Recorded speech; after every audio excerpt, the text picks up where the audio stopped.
Hi అండి, welcome to సప్పు the turtle. ఈరోజు మన వీడియోలో అసలు టర్టిల్స్కి వాటర్ ఎంత వేయాలి, అసలు ఎలాంటి వాటర్ తాపించాలి అంటే బోర్ వాటర్సా, లేకపోతే బావిలో నీళ్ళ, లేకపోతే రివర్ వాటరా, సముద్రపు నీళ్ళ, ఇలా చాలా రకాలు ఉంటాయి కదా. ప్యూరిఫైడ్ వాటరా, ఇప్పుడు అందరి ఇంట్లో ప్యూరిఫైర్స్ ఉంటున్నాయి, బబుల్ వాటర్సే వాడుతున్నాం కాబట్టి వీటికి ఎలాంటి వాటర్ మంచిది, ఇన్ కేస్ ఫ్లోరైడ్ వాటర్ ఉంటే ఏం చేయాలి, ఇలాంటివన్నీ తెలుసుకుందాం అనమాట. ఓకేనా. మా బంగారు కొండ అయితే ఈ 2 years జర్నీలో చాలా ప్లేసెస్ వెళ్ళాం కదా. సో ఎక్కడెక్కడికి వెళ్ళాడు, ఎన్ని రకాల వాటర్ తాపించాను, వాడికి ఏమన్నా హెల్త్ ఇష్యూస్ వచ్చాయా, అది కూడా చెప్తాను. ఓకేనా. ఓకే, ఫస్ట్ అసలు మన సప్పు ఏం చేస్తున్నాడో చెప్తానమాట. వీడు దాదాపు 1 hour నుంచి స్విమ్మింగ్ చేస్తానే ఉన్నాడు. స్విమ్మింగ్ అంటే వాడు ఏమైనా కదులుతున్నాడా, వాడి షెల్ కవర్ అయ్యేంత వరకు వాటర్ ఉంది, హాయిగా రిలాక్స్ అవుతున్నాడు.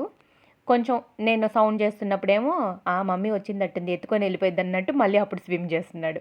అంటే ఇన్ని రోజుల నుంచి బాగా చలిగా ఉంది కదా, అస్సలు వాటర్లో వేయలేదన్నమాట. జస్ట్ వాడికి అవసరమైనంతసేపే, మ్యాక్సిమం ఒక 1/2 hour 1 hour అంతే. డే మొత్తం మీద చాలా తక్కువగా వాటర్లో ఉన్నాడు. అప్పుడేమవుతుంది, ఆటోమేటిక్గా వాడి షెల్ మీద ఆ డాట్స్ వచ్చేసాయి కదా, వైట్ డాట్స్, అంటే షెల్ పాడవుతుంది, వాటర్ లెవెల్స్ తగ్గిపోతున్నాయి అని చెప్పి అర్థమైపోయింది. సో ఇప్పుడు కొంచెం ఎండ వచ్చేసరికి ఇంకా కంప్లీట్గా వాటర్లోనే ఉంచడానికి ట్రై చేస్తున్నాను అనమాట. వాడు కదలట్లేదు. పోనీ బయటకు వస్తాడా అంటే బయటికి రానంటున్నాడు. సో వాటర్లో అన్న స్విమ్మింగ్ చేస్తాడులే అని చెప్పి చూస్తుంటే ఒక కాలు దర్జాగా బేస్ మీద పెట్టాడు, అటు ఇటు డింగ్ డింగ్ అని చూస్తున్నాడు అనమాట. స్విమ్మింగ్ చేయట్లేదు. అందుకని వాటర్ యాడ్ చేసేస్తున్నా. బయటికి రమ్మంటే రావట్లేదు, స్విమ్మింగ్ కూడా చేయట్లేదు, జస్ట్ చిల్ మూడ్లో ఉన్నాడని చెప్పి కొంచెం అప్పుడప్పుడన్నా స్విమ్మింగ్ చెయ్యాలి కదా వాడు. అందుకని వాటర్ ఎక్కువ వేసేస్తున్నా. బయటికి రాలేదుగా, స్విమ్ చేయరా, స్విమ్ చేయని చెప్పి. అంటే నార్మల్గా మేమిద్దరం బాగా మాట్లాడుకుంటాం కదా, ఐ మీన్ నేను సప్పుతో ఎక్కువ మాట్లాడతాను కదా. వాడు బయటికి రాలేదు, అందుకని స్విమ్మింగ్ కూడా చేయట్లేదని వాటర్ ఎక్కువ ఎక్కువ వేసేసా, అప్పుడన్నా స్విమ్మింగ్ చేస్తూ ఉంటాడని. ఆ వాటర్ చూసారా ఎలా ఉన్నాయో, అంటే వాడు వాష్రూమ్కి వెళ్ళినా వెళ్ళకపోయినా సుస్సు చేసుకున్నా పైన షెల్ మీద ఆ వేస్టేజ్ లేయర్స్ ఉంటాయి కదా, స్కిన్ లేయర్స్ ఎప్పటికప్పుడు క్లీన్ అయిపోతూ ఉంటాయి అన్నమాట. ఇప్పుడు మన స్కిన్ మీద డెడ్ సెల్స్ ఎలా అయితే రిమూవ్ అయిపోతూ ఉంటాయో, హెయిర్ ఎలా ఊడిపోతూ ఉంటుందో, వాటికి కూడా డెడ్ స్కిన్ అనేది వచ్చేస్తూ ఉంటుంది. సో ఎక్కువసేపు వాటర్లోనే ఉంచుతున్నా. ఇప్పుడు కొంచెం ఎండ వస్తుంది కాబట్టి అయితే సెగ అయితే లేదులేండి, కొంచెం నార్మల్గా ఉంది, బాగుంది అయితే క్లైమేట్. చూడండి, వాడు అలా మెడ నా దగ్గరికి తీసుకొచ్చినప్పుడు నాకు భయం వేసింది. నిజంగా అసలు వాడు ఎక్కడ చికెన్ అనుకుని నా వేలు తినేస్తాడో అని. అంటే ఇంట్లో అందరూ భయపెడుతున్నారు, ఎక్కువ చికెన్ తినిపిస్తున్నావు, రేపు నీ వేలు కూడా చికెన్ అనుకొని వాడు కొరికేస్తాడు. మా అమ్మాయి, మా అన్నయ్య వాళ్ళు, వీళ్ళు చాలు, ఇంకెవరు కావాలి నన్ను భయపెట్టడానికి. మా అమ్మ అయితే దర్జాగా పెట్టిద్ది, వాడి మొహాన్ని డింగ్ అని కొడతా ఉంటుంది. ఏమీ చేయడే, ఎందుకు భయపడతారు మీరు, బుజ్జోడికి అన్ని సెన్సెస్ తెలుసు, మన వేల చికెనా అనేది వాడు హాయిగా గుర్తుపడతాడు, మీరు ఎందుకు టెన్షన్ పడతారని చెప్పి ఇలా చేస్తూ ఉంటుంది. ఓకే, ముందు అసలు మన టాపిక్ దగ్గరికి వచ్చేద్దాం. వీడి అల్లరి ఎప్పుడు ఉండేదే, మీరు చూస్తూ ఉండండి. ఓకే, ఫస్ట్ ఏంటంటే అసలు వాటర్ లెవెల్ ఎంత ఉండాలి. ఈ వీడియో స్టార్టింగ్లో వీడికి వాటర్ వేసాను కదా, అంత సరిపోతుంది షెల్ కవర్ అవ్వడానికి.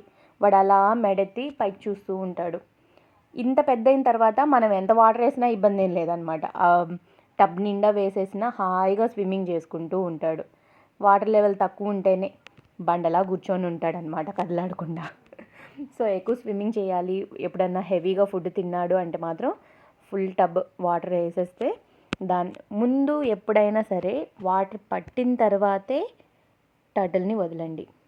ఎందుకంటే ఆ ఫోర్స్ అనేది పాపం తట్టుకోలేవు, వాడికి ఏదన్నా బాధ ఉన్నా వాడు చెప్పుకోలేడు. అందుకని ఎప్పుడైనా సరే వాటర్ నిండిన తర్వాతే అప్పుడు టర్టిల్ని వేయండి. ఓకే, మెయిన్ టాపిక్లోకి అయితే వచ్చేస్తాను, ఇంకా అస్సలు లేట్ చేయను. ట్యాప్ వాటర్ అయినా, బోర్ వాటర్ అయినా, రివర్ వాటర్ అయినా, ఈవెన్ మన బబుల్లో వాటర్ అయినా, ఏ వాటర్ వేసినా సరే వాడికి అసలు ఏ ఇబ్బంది ఉండదు. ఓకేనా. ఈవెన్ మేమైతే మేము సముద్ర స్నానానికి వెళ్ళినప్పుడు కూడా సముద్రం నీళ్ళు తీసుకొచ్చి వీడి కోసం తీసుకొస్తాం. అంటే వీడిని తీసుకెళ్తే వాడు వెళ్ళిపోతే సముద్రంలోకి, అందుకని భయం అనమాట. అందుకని వాటరే ఒక పెద్ద బాటిల్లో పట్టుకొని వచ్చి వేస్తాం అనమాట. నువ్వు కూడా సముద్ర స్నానం చేయరా అని చెప్పి. సో వాటర్ అయితే డేస్ బేబీ అప్పుడు జస్ట్ ఆ షెల్ కవర్ అయినంత వరకు ఉంటే చాలు. హెడ్ ఇలా బయటికి పెట్టినప్పుడు బ్రీతింగ్ తీసుకోవడానికి ఈజీగా ఉంటుంది. లేదు ఎక్కువ వాటర్ పెట్టారు అంటే మధ్యలో ఏదో ఒక ఇటుక లాంటిది పెడతాం కదా, సో అప్పుడు వాడు రెస్టింగ్ తీసుకోవాలి బాస్కింగ్ ఏరియా అన్నప్పుడు ఆ ఇటుక మీద కూర్చుంటాడు, లేదంటే పెద్ద రాయి పెడితే ఆ రాయి మీద వచ్చి కూర్చుంటాడు, బ్రీతింగ్ తీసుకుంటాడు, మళ్ళీ స్విమ్మింగ్ చేయాలనుకున్నప్పుడు చేస్తాడు. బట్ ఎండలో వచ్చిన తర్వాత మాత్రం అస్సలు ఎండలో వదిలిపెట్టొద్దు. నేను మళ్ళీ మళ్ళీ చెప్తున్నా, చాలా టర్టిల్స్ అలా చచ్చిపోతున్నాయి. వాటికి ఎండ తగలాలని చెప్పి మధ్యాహ్నం 12కి 1 గంటకి ఆ టైంలో తీసుకొచ్చి ఎండలో పడేసి ఆ ఎండకి నీళ్ళన్నీ వేడెక్కి ఆ వేడెక్కిన నీళ్ళలో ఇవి ఉండి చచ్చిపోతాయన్నమాట. ఏదో ఒకసారి అంటే ఓకే, బట్ రెగ్యులర్గా అలాగే టైమింగ్ మెయింటైన్ చేశారంటే మాత్రం టర్టిల్స్ ఇంకంతే. సో మీరు వాడే వాటర్ ఏదైనా పర్లేదు, వాటర్ లెవెల్ మాత్రం వాటికి బ్రీతింగ్ తీసుకోవడానికి ఈజీగా ఉంటే చాలు. పెద్దవైన తర్వాత అయితే అవే పైకి వస్తూ ఉంటాయి, బ్రీతింగ్ తీసుకుంటాయి, మళ్ళీ కిందకి వెళ్తాయి, రెస్ట్ తీసుకుంటాయి, ఇబ్బంది ఏమి ఉండదు. ఓకే, మరి ఫ్లోరిన్ వాటర్ అయితే ఏం చేయాలి అనుకుంటే, ఫ్లోరిన్ వాటర్ తాగడం వల్ల వీడి హెల్త్కి ఎక్కువ అయితే డిస్టర్బెన్స్ ఉండదు. బట్ ఆ పైన షెల్ ఉంటుంది కదా, అది కొంచెం కొంచెంగా రిమూవ్ అయిపోతూ ఉంటుందన్నమాట. ఆల్రెడీ అంటే 1 year బ్యాక్ ఎక్స్పీరియన్స్ అయింది.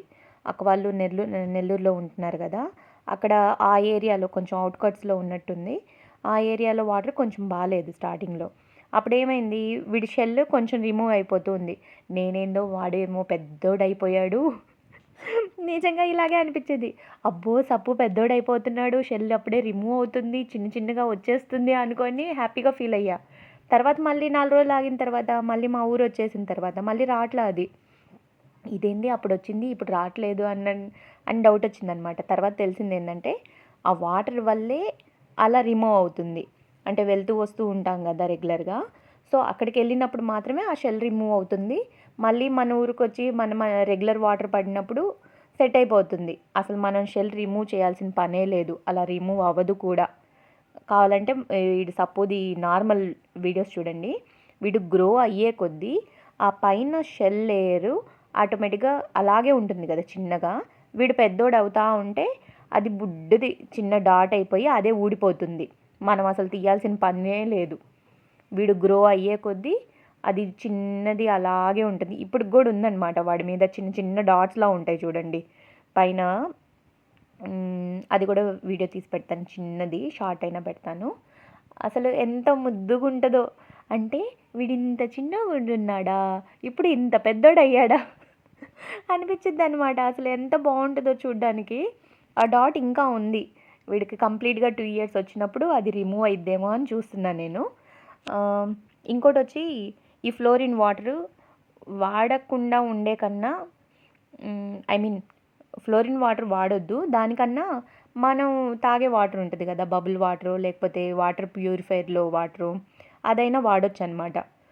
అంటే మాకు ఫస్ట్లో తెలియక ఆ ఫ్లోరిన్ వాటరే పట్టేశాము. ఇలా షెల్ కొంచెం డ్యామేజ్ అవుతుంది అనగానే ఇంకా బబుల్ వాటర్ వేయడం స్టార్ట్ చేశాను అనమాట. సో ఇబ్బంది ఏమి ఉండదు. వీడు ఎక్కడికి వెళ్ళారో చెప్తానన్నాను కదా, యమునా నదిలో వాటర్ తాగాడు. ఢిల్లీ ఆగ్రా అటువైపు వెళ్ళాం కదా, అప్పుడు యమునా నది వాటర్ తాగాడు. నెల్లూరులో ఉన్నాడు కాబట్టి పెన్నా నది వాటర్ కూడా తాగాడు. ఆ తర్వాత కాకినాడలో గోదారమ్మ తల్లి గోదావరి వాటర్ కూడా తాగాడు. ఇంకోటి నర్మదా, కావేరి, ఈ నదుల్లో వాటర్ కూడా తాగాడు. సముద్రానికి వెళ్ళినప్పుడు సముద్రపు వాటర్ కూడా తాపించాం. ఈ బుజ్జోడు ఇన్ని చోట్ల వాటర్ తాగొచ్చాడు, బంగారు కొండ. సో ఇన్ని చోట్ల వాటర్ తాగినా, ఈవెన్ ఇప్పుడు కందుకూరులో ఉన్నాం కదా, కందుకూరులో ట్యాప్ వాటరే. సో మీరు ట్యాప్ వాటర్ వాడినా, బావిలో నీళ్లు వాడినా, సముద్రపు నీళ్లు వాడినా, నదుల్లోవైనా ఏ వాటర్ యూస్ చేసినా వాటి హెల్త్కి ఏ ఇష్యూస్ ఉండవు. జస్ట్ ఆ ఫ్లోరైడ్ వాటర్ ఉన్నప్పుడు మాత్రం షెల్ డ్యామేజ్ అవుతుంది. సో అప్పుడు బబుల్లో వాటర్ వాడేసుకున్నా సరిపోతుంది. కాకపోతే తర్వాత ఇంకా వాటర్ వాడుతున్నాం అంటే స్విమ్మింగ్ చేయాలి కదా, బబుల్లో వాటర్ వేసి అయితే స్విమ్మింగ్ చేయించలేం కదా. సో ఫ్లోరైడ్ వాటర్ ఉన్న హెల్త్ అయితే దెబ్బతిందు. ఓకే, ఇంకోటి వచ్చి ఇప్పుడు దాకా చూసారు కదా, వాడు చికెన్ నిన్న ఆల్రెడీ షార్ట్ పెట్టాను కదా, చికెన్ క్వాలిటీ బాగాలేదని చెప్పి అస్సలు టేస్ట్ చేయాల. వాడికైతే తినాలని ఉంది కానీ తినలేదు. పక్కనే మా అమ్మ గార్డెనింగ్ చేస్తుంది అనమాట. అమ్మమ్మ వాళ్ళ ఇంట్లో ఉన్నాం కదా, ఇది లాస్ట్ టైం వచ్చినప్పుడు కాదు, మళ్ళీ రీసెంట్గా వచ్చామన్నమాట. ఫంక్షన్ ఉంటే వచ్చాం, అమ్మ కూడా ఉంది. సో కరివేపాకు మొక్కలు అసలు ఎంత బాగున్నాయో చూడండి. చాలా మొక్కలు ఉన్నాయి చిన్న చిన్నవి. అందుకని మేము తీసుకెళ్దామని చెప్పి తీసుకుంటున్నాము. వీడిని వదిలిపెట్టాను, వీడు ఎక్కడికో పారిపోయాడు. అస్సలు మట్టి కనిపిస్తే ఒక సెకండ్ ఉండడు. అందుకే నాకు భయం గార్డెనింగ్లో వదిలిపెట్టాలంటే. కానీ ఇది చిన్న ప్లేసే కాబట్టి దొరుకుతాడులేండి. అదిగోండి చూడండి, దాక్కుంటున్నాడు బంగారు కొండ. వీడు ఇప్పుడు చికెన్ తినలేదు కదా, ఇది నెక్స్ట్ వీడియోలో కంప్లీట్గా పెడతాను. అసలు ఎంత బాగా చికెన్ తినని వాళ్ళకి ఇది బెస్ట్ వీడియో అవుతుందన్నమాట. నెక్స్ట్ వీడియో ఈ మట్టిలో ఇన్సెక్ట్స్ ఉంటాయి కదా, అది తింటాడో మరి మట్టి వాటర్ తాగుతాడో ఏమేం చేస్తాడో వీడు అల్లరంతా నెక్స్ట్ వీడియోలో చూద్దురు. కానీ సో మీకు వీడియో ఎలా నచ్చిందా లేదా, ఎలా అనిపించింది, వాటర్ గురించి ఏమన్నా ఎక్కువ చెప్పాను అనిపిస్తుందా, తక్కువ చెప్పాను అనిపిస్తుందా, బోర్ కొట్టిందా, మీ ఎక్స్పీరియన్స్ ఎలా ఉందనేది అయితే కామెంట్ చేయండి. ఓకేనా, వీడియో నచ్చితే ముందు లైక్ చేయండి. లైక్ చేస్తుంటేనే ఈ వీడియోస్ ఇంకొంతమందికి రీచ్ అవుతుంది. కామెంట్ చేస్తే నచ్చిందా లేదా, నేను ఎలా చేస్తున్నాను అనేది వీడియో నాకు అర్థమవుతుంది. ఓకేనా, మా వాడి అల్లరి పార్ట్ 2 లాగా అనమాట. ఇప్పుడే కదా గార్డెనింగ్లో వదిలిపెట్టాను, ఎంత అల్లరి చేస్తాడో చూడండి. మా పనిలో మేము ఉంటాము, వాడి పనిలో వాడు ఉంటాడు. దాదాపు గంట సేపు ఉన్నాడు ఈ గార్డెనింగ్లో. ఆ అల్లరంతా చూద్దురు కానీ. ఓకేనా, thank you for watching. Video నచ్చితే లైక్ చేయండి, షేర్ చేయండి. ఫస్ట్ టైం ఎవరైనా మన ఛానల్ చూస్తుంటే సబ్స్క్రైబ్ చేసుకోండి. వీడు అల్లరి మామూలుగా ఉండదు కదా, అల్లరంతా చూద్దురు కానీ. Thank you.